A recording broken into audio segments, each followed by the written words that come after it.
Hello, my name is Chip Gibbons. I'm the Chief Information Security Officer at Thrive Networks.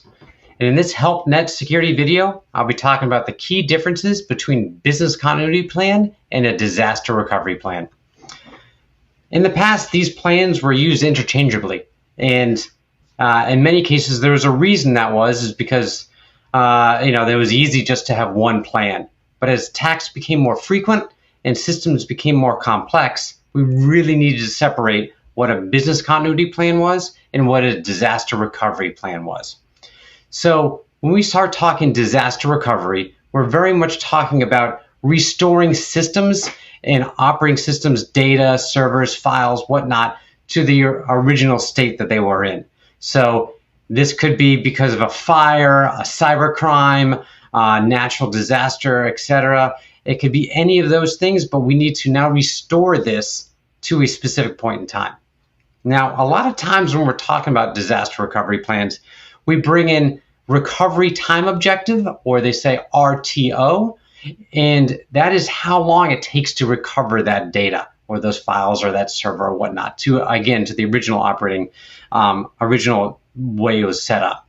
Now, there's also the recovery point objective, or the RPO, an amount of time, amount of data that acceptable loss. So if we say, okay, we're taking a backup every night, we could have a potential data loss of 24 hours if we lose that server right before the next backup.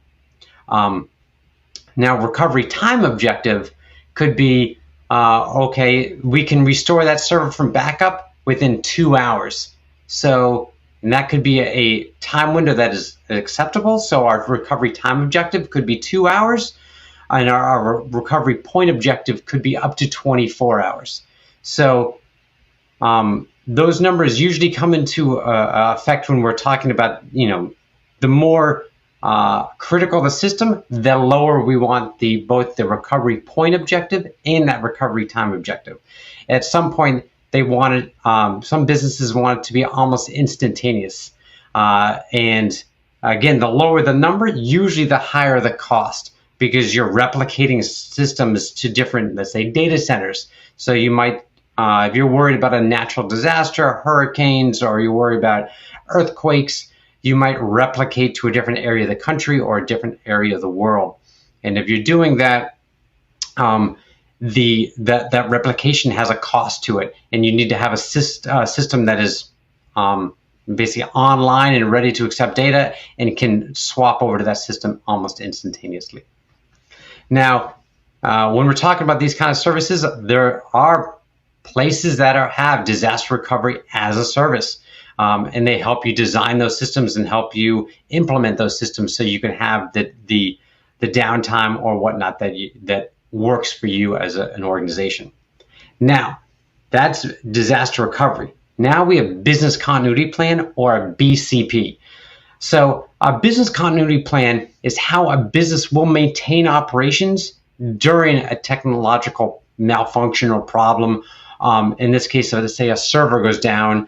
How do you maintain business operations while that system is down? If the system is not critical, it might not be much of a business problem, and you can continue on. But if you're, let's say, a retail business and your point of sale systems go down, it could be critical that those systems either get back up and running quickly, which is disaster recovery, but also what do you do in the meantime when those systems are down? Do you still have the old school credit card things that you can go back and forth and get the credit card number so you can still use that? That might be a part of your business continuity plan. And then the most obvious one that people used a couple of years ago was COVID. So when everybody started working from home, or some businesses decided we're not sending people back to the office, everybody works from home. That's when people started dusting off those business continuity plans and deciding, oh, okay, everybody needs a VPN, everybody needs this, everybody needs to have a laptop.